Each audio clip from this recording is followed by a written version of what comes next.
Welcome to the Bold Lounge podcast. My name is Lee Burgess, and I will be your host. If you're anything like me, you love hearing inspiring stories of people who have gone on bold journeys and made a positive impact in the world. This podcast is all about those kinds of stories. Every week, we'll hear from someone who has taken the leap or embarked on an extraordinary journey. In addition to hearing their stories, we'll also learn about their bold growth mindset that they use to make things happen. Whether they faced challenges or doubts along the way, they persisted and ultimately achieved their goals. These impactful stories will leave you feeling motivated and inspired to pursue your own bold journey. I believe everyone has a bold story waiting to be freed. Tune in and get ready to be inspired.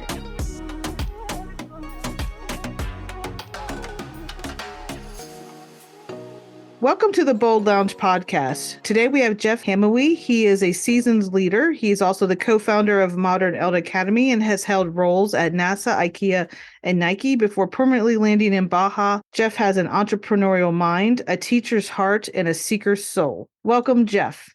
Thank you. Gosh, it's always interesting to hear yourself introduced, isn't it, Lee? Yeah, I love some of the words that how you were described. So seeker's souls and entrepreneurial heart. Definitely want to dig into some of those. So would love to just start off with your definition of bold, Jeff, and what you define bold as. You know, I sat with this question before we came on the call together. You know, defining boldness, what I realized is that boldness comes in all sorts of different kind of categories and in all sorts of different, it shows up in different ways in our lives. Sometimes we're bold because we have an aspiration and we're trying to do something aspirational linked to a purpose or a goal or a vision that we have. Sometimes we're bold because we're desperate. You don't know what the hell else to do, right? It's like, gosh, I'm being bold because I have nowhere else to go. Where I keep coming to is that boldness is relative. What is bold for me is probably not bold for you or people listening. And what seems to be bold, that are the things that seem to be bold that I have done in my life, are actually oftentimes right in my swim lane and aren't terribly bold. And the things that don't seem to be terribly bold are the things that I feel are bold for me. Okay. So an interesting definition. So from the perspective of the ways that you have captured it, I absolutely agree with you. It's relative. So it really is, your bold definition is not the same as mine. We may have crossover of certain things or, particular adjective here or there that we would describe it as, but I think one of the things that continually, if you listen to the different definitions of folks, one of the things is stepping into the unknown. It's definitely one of the things.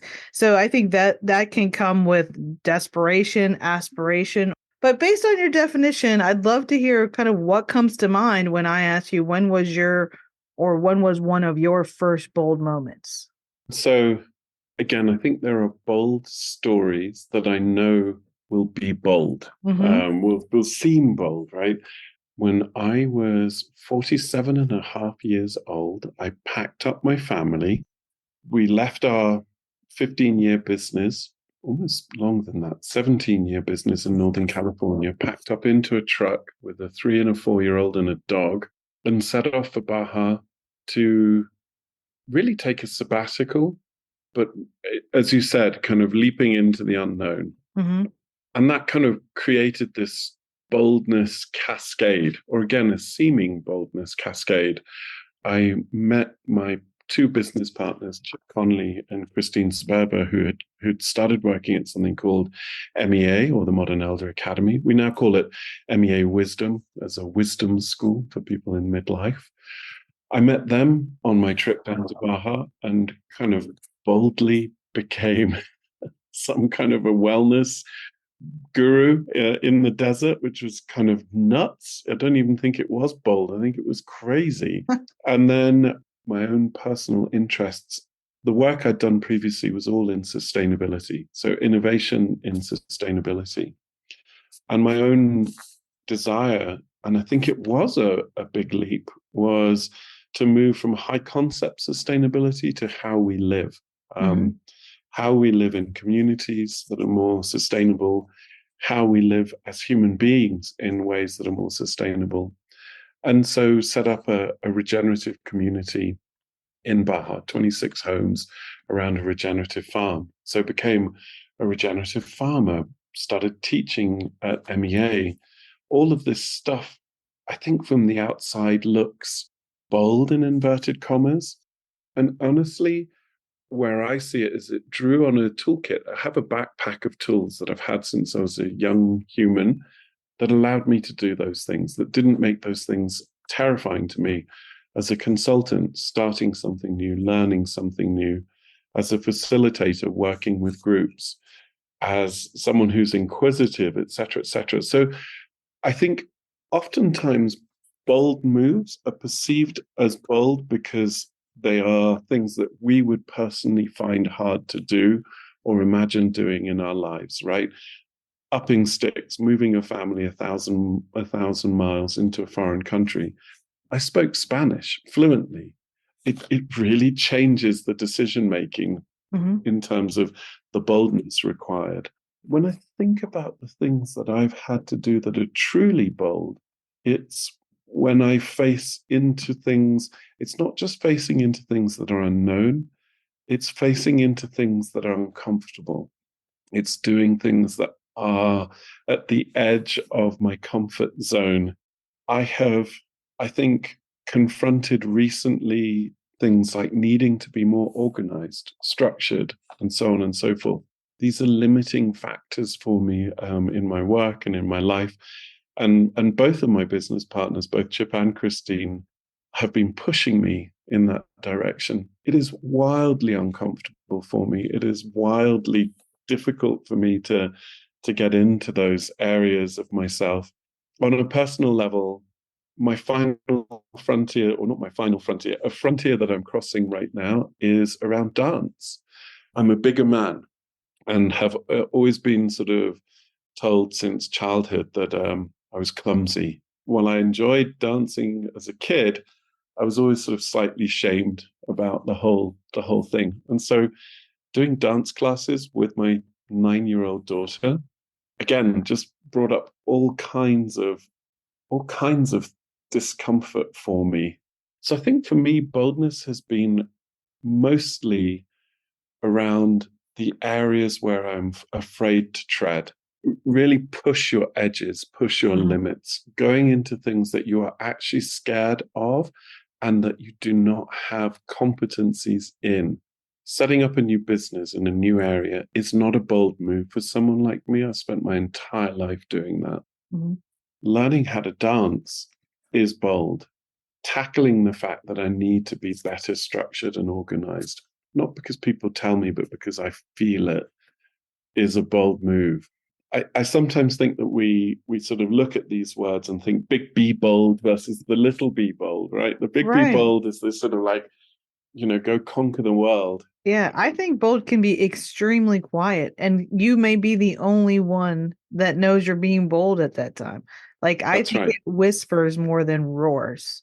And for me, that's the boldest probably moments I've had is when I kind of have that, whether it's that conversation, like you talk about dance or being organized or structure, which as a creative, I can really relate to what you're saying there because it's just a really uncomfortable thing. And it sounds silly to someone who's like highly structured and organized because like, it's so easy. Like, what's the problem? And, I think the other thing you said, which I think is important for people to hear, although it sounds like learning to dance would be fun and all these other things, but it also brings up maybe experiences or kind of notches on our continuum of life that kind of hit us in a not so positive way that makes us maybe not want to do that as much or maybe not put ourselves out there. So I think there's things that can happen in someone's life that we just don't understand. And I think the best thing we can do is help someone, support them, and cheer them on during those moments, even when it doesn't make sense to us. Like, what's bold to me is not bold to you and vice versa. So I really think your description of that and the experience with it is probably really on the mark for many people who are listening. I have a couple of reframes to offer, and then they kind of tumble us into the work that I'm doing. So hopefully that'll give us a chance to talk about MEA. Yeah. One of the big reframes, one of the big ahas that I personally had while I've been sort of doing these explorations is the move from imposter to explorer. how you shift your mindset from saying, oh gosh, I don't know what I'm doing. I'm not good at this. I don't have experience in this, which is sort of classic imposter syndrome, right? You're going into something, to understanding that those feelings are exactly the same when you're exploring. And if you reframe from the imposter to the explorer, if you reframe to that idea that actually, as I age in my 40s, 50s, 60s, 70s, this need to explore is utterly vital, right? Otherwise, we just stay comfortable. So there's a relationship between boldness and exploration. And there's a relationship in our mindsets in terms of really thinking of ourselves as explorers rather than imposters when we're taking these steps. That's the first thing. The other thing, and Lee, I'm not sure where this fits, but it's sort of pregnant and I want to share it, is everything has a season. I think we're often, that there's this sort of cultural narrative that unless you are charging, unless you're succeeding, growing, scaling, leveraging, creating, doing, you're not succeeding. And I think that there is a corollary boldness to saying, this is a time for me to stop. This is a time for me to rest. This is a time for me to take stock. This is a time for me to be underground. I often call it underground. I told you I'm doing a lot of farming stuff at the moment. So farming analogs come easily to me. And again, this idea of being stuck is kind of toxic in our culture. This idea that unless you're doing, producing, creating, scaling, striving, you're stuck. I think I would like to reframe that as seeding. I talk to people constantly about this idea of you would never point at a seed as it was underground and say, you're stuck, right? You would point at a seed as it was underground and say, okay, that's the season. You're underground. You're germinating. You're getting ready for the next thing. So there's also a boldness to being aware of yourself and what you need in any given moment, and not doing the thing just because that's what everyone around you is always pushing for, right? Oh, you're not building something, you're not creating something. So that's that. And where all of that kind of thinking comes from is my work at MEA. So people come to MEA when they're in a transition, when they're looking at transitioning something in their lives, right? Maybe they've gone through a divorce, or maybe they're looking at changing their jobs or where they live or whatever. Oftentimes people come to MEA because they're seeking purpose. What is it that I want to be doing at this next stage of my life? And this is where this idea that boldness is also taking a pause to kind of reacquaint yourself with yourself. It's taking a pause to say, what I did in the first 30 years of my life or 20 years of my life may well have served me, but may no longer suit me. And a lot of the work that we do at MEA is say, okay, who are you now? Let's talk about what it is that you value, having clarity about what it is that you value at this age. I think boldness without understanding what it is that you value is disconnected. How do we attach action to the things that we truly deeply care about? And how do we create space and time to understand that? We work on all kinds of things with people as they come to MEA in terms of the sorts of experiences that we do, both online and offline, really helping people to understand, what are my mindsets? What are the things that I believe about myself? What are the things that the world believes about me? And are they true? And do those beliefs serve me any longer? All of this in the context of an ever-expanding adulthood. And what I mean by that is, in the last 100 years, we've added, in 1905, you were likely to have lived to around 47 years old. So, 20 to 50, let's say, was an adulthood, okay, average life expectancy.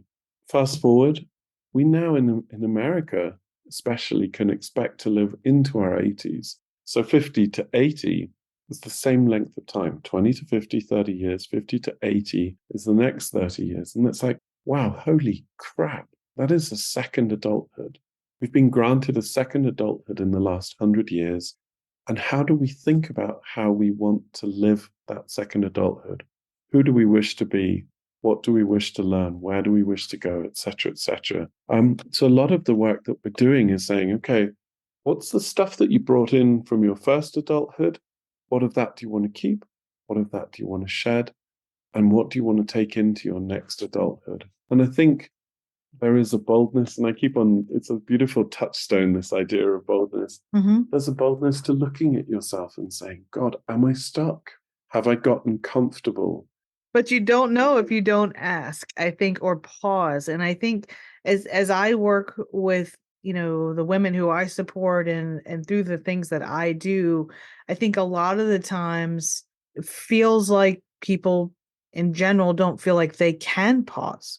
Like they can take that time. Oh my gosh, how could I think about myself? I'm the breadwinner. I'm the one doing this. I'm the one striving, thriving, all those things you said, which I think is something really resonating, with me right now of like, that is the definition of success is if you're doing something versus being. Oh, Yeah. And so I think there's this sense that maybe like, folks that come to the Modern Elder Academy, which I think they have made that choice that I'm going to like figure this out or I'm going to answer this question. But let's just say someone's on the fence wanting to like come into that environment and kind of take that time, which does mean they have to be vulnerable, most likely. They're going to have to be introspective and they may have to look at themselves pretty deeply, which can be scary. Is there anything that someone can do, in your opinion, in your experience with this as an expert, of like giving themselves the chance to do that, making the time to do something so important as what you just described?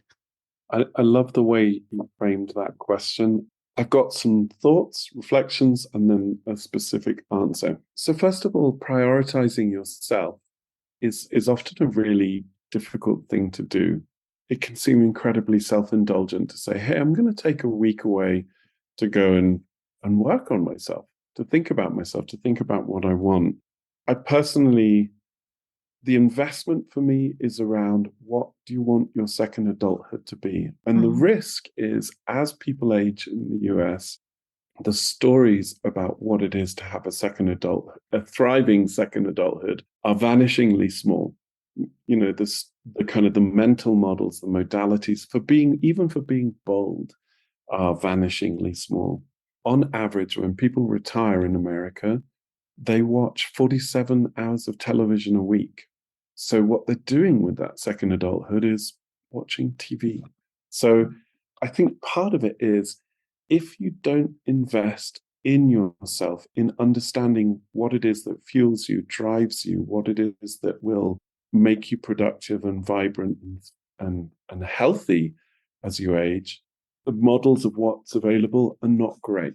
Yeah. The TV model. The TV or social media, which can be even worse if you're older, because I think a lot of social media is all about how to erase being older or I mean, I can't tell you the Instagram ads I get. Someone has said, do you want me to take away your wrinkles? In one of the pictures I just did, I was like, no, I'm actually proud of those. Like I earned those. And I have a lot of them because I smile a lot, honestly. So anyway, so I think, just in that, like there isn't even in our culture or maybe in our conventions and certainly in the US of embracing aging and longevity. Agree. Part of our mission as an organization is to reframe aging. We're the anti-aging kind of company. Actually, I think we're pro-aging rather than anti-aging. Anti-aging is our friends at Caddis, but anyway, I'm allowed to steal their great language. But yeah, reframing aging. I want to point at realities, a couple of sort of realities. The first is oftentimes, and I'm in the demographic that you work with in terms of your listenership and your community, and we work with, people in their 40s, 50s, 60s, and maybe in their 30s as well. Oftentimes we're referred to as the sandwich generation. We're a group of people that are going to be looking after parents, caring for people, our people that are older than us. We're also looking after the people, who are following us. Children, employees, maybe you're building a team, maybe you've built a company, or colleagues or whatever. So this time issue is real, right? If you're caring for your elders, if you're caring for your youngers, if you're caring for your business. There's just a lot going on in people's lives at this stage of their lives. Finding that time is hard. It also that stretch, that tension coincides with something called the U curve of happiness, which is a piece of social science research that fascinatingly is global.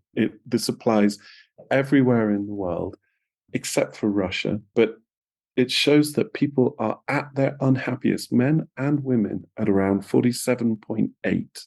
As you and I were sort of setting up, Interesting. you said that at 48, Yeah. you had a moment, right? Yeah.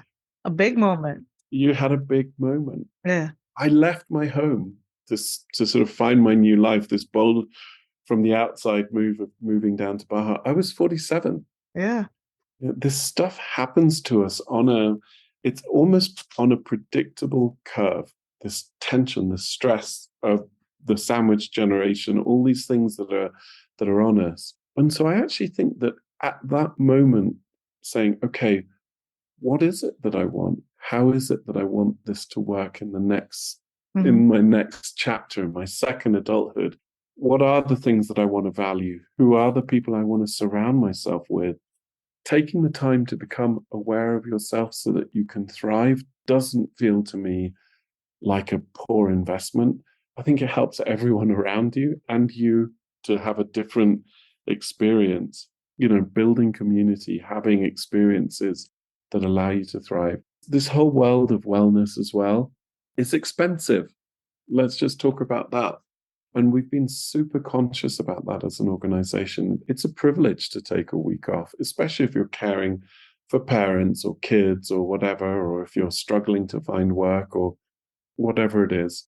And the way we've addressed that is kind of in a couple of different directions. One is we're a social enterprise. We've given over $3 million in grants to people to attend the workshops. So if you're listening to this and thinking, that sounds lovely, but there's no way on God's earth I could afford to go to Baja or to New Mexico and do a course, well, you can. And we've got, we do scholarships all the way up to sort of full scholarships for people to attend. The second way is we've put a lot of our courses online, which means that people who can't take time away from home can at least try to sort of get some of this work done online. And again, those are open to scholarships. If you can't afford it and you need it, we can support people to get that work done. Yeah, I don't know. How did I end up talking about it? No, like you're kind of, because I said people don't take the time and they don't think they can or they can't afford. Like there's always, I feel like we can always make an excuse to not do something that's pushing us out of our comfort zone. It could be a financial comfort zone. It could be emotional comfort zone. It could be things that we actually, in a way, I think we create some of our own barriers for ourselves. And I think that's part of being bold is like you just call yourself on your own bullshit. Like you're just like, I can't. I'm done with that. Like I'm just going to move through this and I'm going to move into figuring this out. I don't want to be unhappy anymore, or I don't want to feel unhealthy, or I don't want to be as stressed. You're going to have to take some action. And I can't do it for you, Jeff, and you can't do it for me. That's right. And I think that's the most powerful thing that I try to instill. Like, you can't just do it. Let me know, because if you can, like, you're going to be a billionaire. Like, take the step of just do it and move forward into figuring something out or going to the next step of figuring something out. Because I think sometimes people think they have to have it all figured out before they take the step. And that's actually the opposite. You actually have to take the step to even figure it out. And so I think that's part of it. And I love what you're doing with the regenerative community that you're building and have built and the farming that you're doing. So tell me and educate us about your community that you've built, along with the nurturing and the nutrition, mental, physical, and spiritual that happens in a community like that. Again, I just want to pick up on something that you said. Sure. And just amplify it. I think boldness is about doing the stuff that is uncomfortable and difficult for you. It is not about doing the stuff that is easy. And I think within that, moving towards what you find uncomfortable is where your growth and transformation is, right? the things that you struggle with are the things that will kind of release you. Mm-hmm. Yeah, believe it or not. That's right. Yeah. Whereas the things that you're awesome at, you know you can do that. They might not be adding to your life, to your second adulthood or your third adulthood. Like, I hope I have a third Right. one, you know? So, Me too. fingers crossed, Jeff. And Yeah. so, in thinking about that, what you just said, I think is really important for people to hear. So I want to say it again, probably in my words, I won't say it as eloquently as you did, but, things that you're wrestling with or things that you're feeling like, oh, I go there and I like, it just kind of, I don't have the answers. I know it needs to be different, but I don't have the time, or there is this reasoning that you come up with that you're not going to tackle it right now, but you'll get back to it. You back burner it. Mm-hmm. A lot of people back burner their health and wellness, including myself. I've done it. I'm like working to Me get too. back. Yeah, working to get back to where I, want to be. But like we really kick it in the strategy and the creation, the business part of our world. But for some reason, our health, which we all know is our wealth, we back burner. So I think, when we look at what you do in the MEA and what you do in the courses and the things that are in person, as well as the community you're building, I think it really, I don't know if it creates a space that you can't actually avoid yourself. You can't actually avoid what you need to do, but it's not like a bad thing. It's one of the best things that you could do. Would you agree with that? I would, and I would also say that doing it with a group of other people that are doing the same work and are in similar situations makes the whole experience a lot kinder. Mm-hmm. We tend to be incredibly harsh with ourselves. It's like, oh God, you're so fat, you haven't done the work, or whatever the story is, right? And Yeah, then whatever you rolls share in your those. head, right? Like, we don't talk nice Yeah. to ourselves sometimes. I don't know about you, Jeff, but I got some meanness in between my ears of how I'm like, you're not doing this, you're failing. You started it 10 times and you quit. Like, there's some Yeah. funky stuff that happens. Yeah, we call it the shitty committee. It's it In my lives own up head, there. is that what's in my head? The shitty committee? Okay. They're a strong group. But there's a moment when you share that with someone and they look at you like you're crazy and you realize, okay, we're all going through this.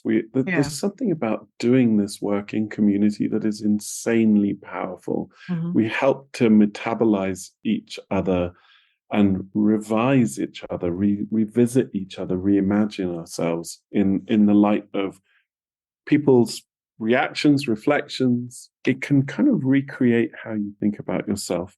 I do really quickly want to touch on the community. Mm-hmm. So in the research around healthy aging, and again, we're not talking about old age, elderhood, 80s, 90s. I'm talking about healthy aging in your 40s, 50s, 60s, and 70s. There are 3 predicting determinants for a healthy and thriving midlife and beyond.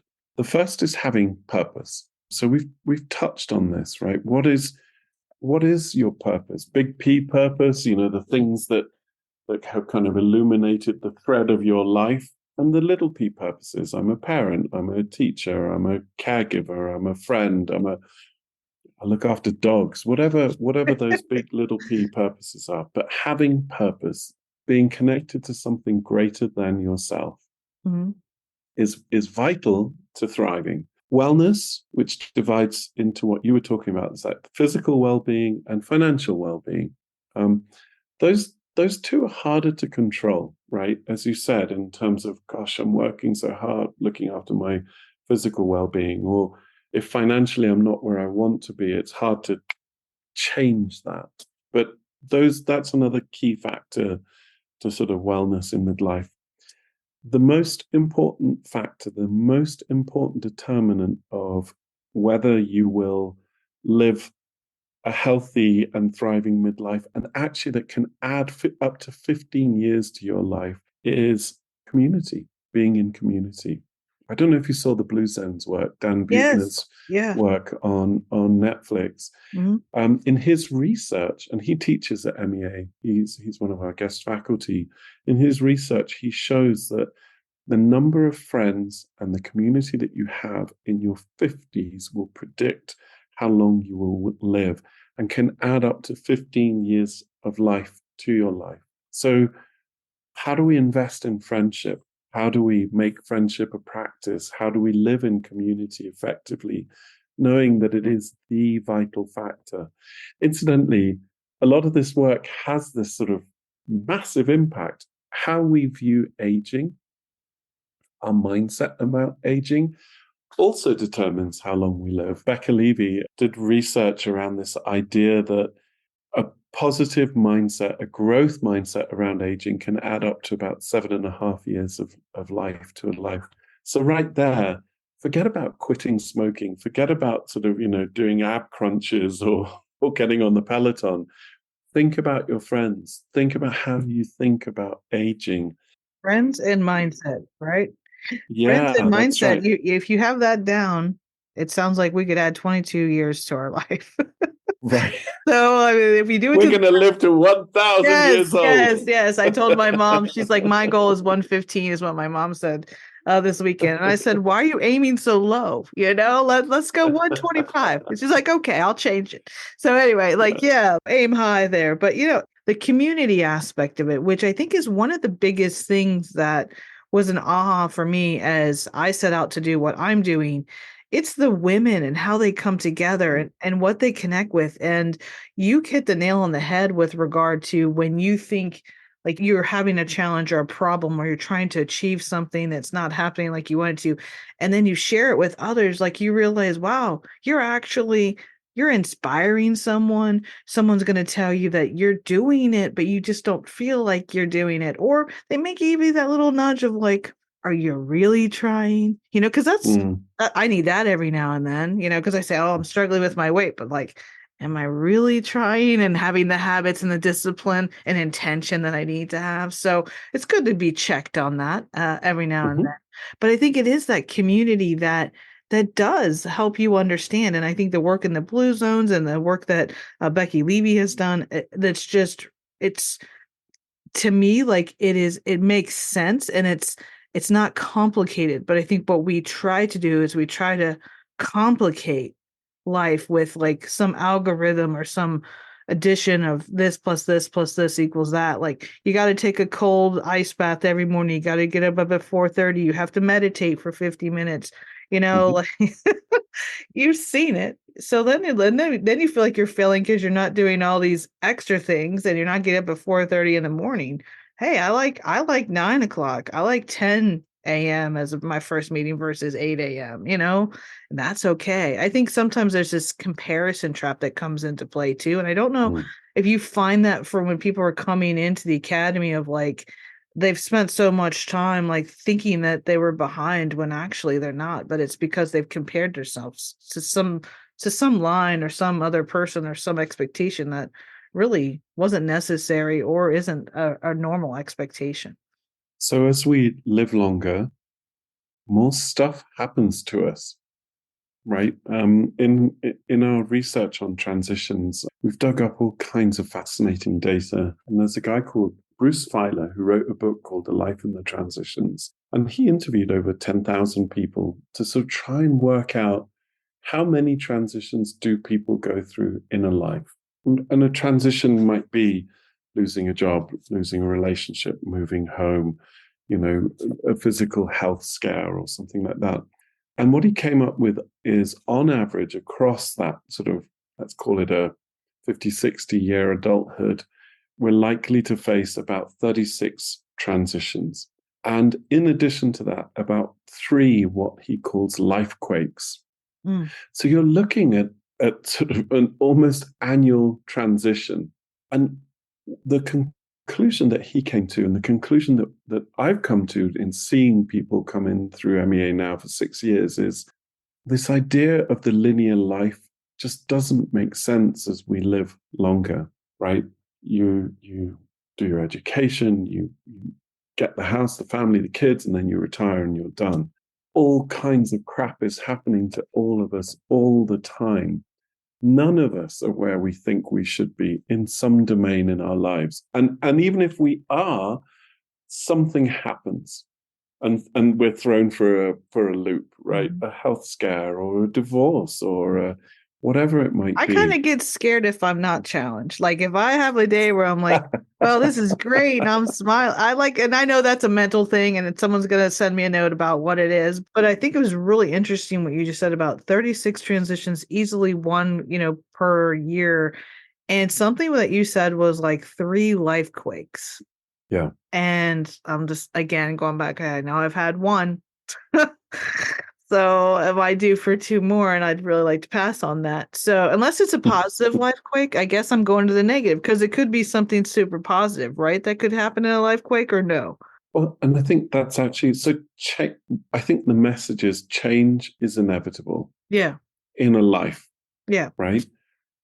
Transition is how we manage change. Mm-hmm.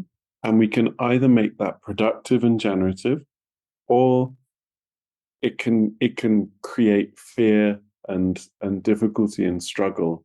And again, what we come back to is self-awareness. And I hate to use this language sometimes because it feels so hippy-dippy, but if you don't pay attention, then you can't control what's going to happen. Not control, then you're not aware of what's happening. And if you're not aware of what's happening, then how you feel, how you think, your mindsets about whether it's aging, your friends, your whatever, if you're not aware of them, how can you work on them? Mm-hmm. Do you see what I mean? Mm-hmm. So by building that awareness, we call it TQ, that sort of transitional quotient, understanding yourself as you're in a transition, understanding how you manage change, understanding what you care about in terms of your values, your purpose, etc., and understanding what are the things that help you stay on top of that is really helpful. Also, even to your point, understanding when you're just being awful to yourself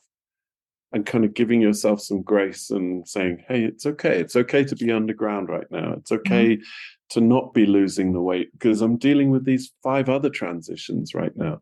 Mm-hmm. You know what I mean? That even awareness in one domain gives us grace in other domains. Oh, just say that again for the people in the back. Awareness in one domain should give us grace in others, and I think we try to do it all the time. That's We right. have this sense of what we see in the world of like you can have it all, you should be doing it all. You can't be 100% in every zone of your life all the time. It's impossible. No. It's mathematically impossible.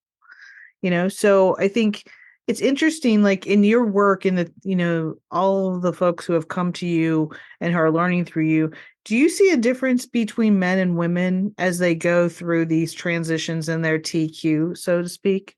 Whoa. These are hour-long conversations, each one of them, Lee. Well, we'll have to do another one, but just give me the cliff notes on that one.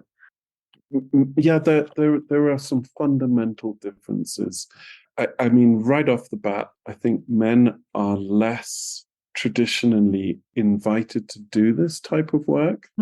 So there's a discomfort in going into some of this type of work. Our balance is around 60-40, 60% women, 40% men, which is actually outstanding for this type of work. Weirdly, pre-COVID, we were about 50-50. So something happened during COVID that tipped us 10%. So it's easy to be reductive in this type of conversation and sort of just come up with something neat. Yeah. But typically with men, they index far more heavily on work and far less heavily on what I talked about community, but it's essentially pro-social behaviors, on behaviors that build friendship, community, and meaning outside of work. Isolation, loneliness epidemic, that the Surgeon General was talking about, has written a book on sort of the loneliness epidemic, is particularly acutely a problem with men. Suicidality in men, the highest rate of suicidality in the US is white men over 65. Go figure. Those 3 pillars, right? Wellness, community, purpose. If you knock out purpose because work's gone away, wellness, as you said, we're working so hard, physical health has gone away, and then community goes away because if all you've invested in It's your job.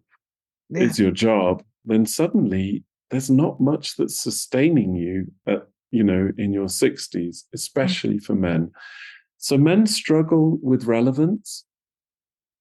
Men struggle with relevance. They struggle with, okay, well then how do I become relevant again? If work is what kind of gave me those things, how do I stay relevant? Women, and let me tread carefully, but Okay. women typically tend to struggle more with invisibility. So men struggle with wanting to stay relevant. Women struggle more with being seen as they age. We have this sort of celebratory culture for youth, and a lot of the gifts that we get as men and as women are less visible as we age. So being seen and being relevant.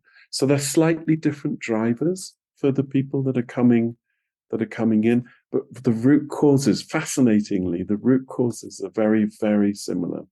Yeah, in the sense of that, I think one of the things that you said there is like being seen, and actually being seen for the gifts that we have, because the gifts that we have just maybe not on our face anymore, and sometimes when we're younger, that's what's there, as we age. I think also, and I wrote a post about this today, just serendipitously, but I think in the sense of, just really actually embracing it and like thinking and thoughtfully just taking a pause of like, what are you most excited about today being 51? Like, what are you glad it's done? What are you looking forward to? And what's in this moment that you're taking in? Because again, just trying to remind people to pause and like think about these three little questions that if you actually take time to think about them, you might think and you need to do something different or more of or less of something too. Because it doesn't always mean doing more.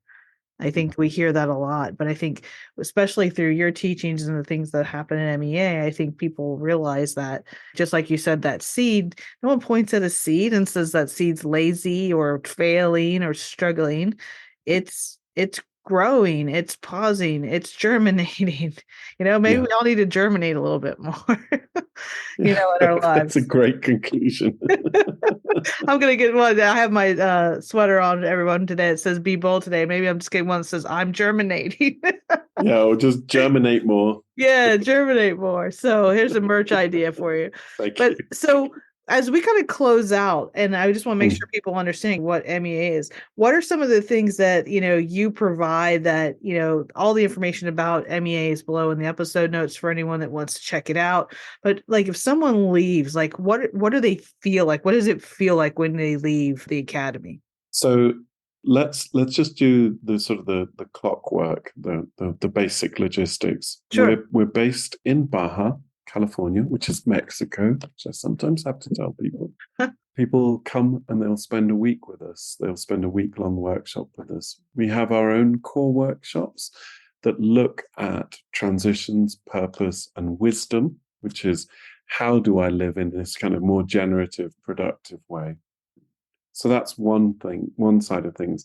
And then we have these mastery weeks where we get guest faculty, people like Dan Buettner, coming in. I just spent a week last week with a lady called Lynn Twist, who wrote The Soul of Money. So we'll then do a deep dive with someone like that on their work and their thinking and so on and so forth. So that's the general sort of shape of what we do in real life. We're opening up in Santa Fe in New Mexico, where we have a 2,500 acre horse ranch just outside of Santa Fe, which is stunning, stunning, stunning and beautiful. So we'll have beach and ranch. And again, both of them kind of related to this regenerative practices. How do we think about ourselves and regenerating ourselves, which is another episode. And we do online courses. Typically speaking, what you have to kind of go out with, the message you go out with is come and learn this, come and do this, and that's what's going to make this a productive experience. The physical venues are gorgeous. It's a 5-star venue. It's on the beach, or it's, as I said, on a ranch. And I think what works on people most profoundly, it's not the content, it's not the questions, it's not the curriculum. Those kind of set the stage. It's the container. It's being with a group of people who are going through similar transitions. It's building these magical friendships and relationships at this stage of your life and having time to consider, reflect, and be reflected on with other people. And honestly, it feels week in, week out like love. There is just such an intense bond that's created. And this is men and women. If you're like, oh, Jesus, I don't want to feel that. It is that connection that you feel when you've made a friend, when you're in a community, when you feel seen, when you feel heard. That's, I think, how it ends up feeling. Excellent. That's a fabulous way to end. I can't top it more than that. Thank you so much for being on the Bold Lounge. Again, please check out the MEA and all the things that's happening in their community below in the episode notes. Thank you. Thank you so much, Lee. Thank you for listening to the Bold Lounge podcast. Through the continuum of bold stories, vulnerability to taking a leap, you will meet more extraordinary people making a positive impact for others through their unique and important story. By highlighting these stories, we hope to inspire others and share the journey of those with a bold mindset. We hope you've enjoyed this podcast and look forward to sharing the next bold journey with you.